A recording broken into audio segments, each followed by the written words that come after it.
except just to say that National Security Council meetings, and I didn't get to go to many of those, the CI director would go to those. I went to all of the working group subcommittee meetings. But the National Security Council meetings they're crackling, they're important men, and I say men because I don't know of any women that have ever served on them.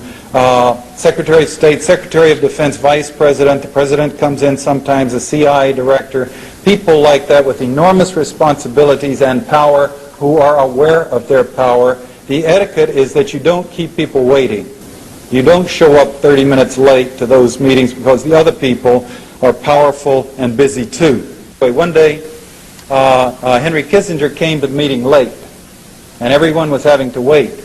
Now, mind you, this is not a meeting of the Supreme Court, which is prescribed by law where everybody sits according to seniority.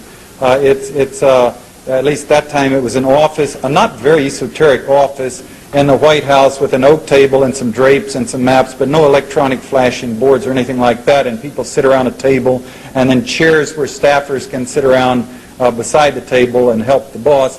And the Secretary of Defense plopped down in a chair to talk to somebody while we waited for Kissinger. And then Kissinger came steaming in, and he told the Secretary of Defense, I'm here, we can go to work, move down to your chair.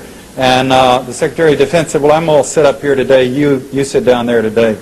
And Kissinger said, no, I'm the Secretary of State, this is my chair, you sit down there. And they argued like 5-year-olds for about 5 minutes, and eventually the Secretary of Defense wouldn't move, and Kissinger had to go sit down at that end of the table, but he turned his back on the briefings and sulked.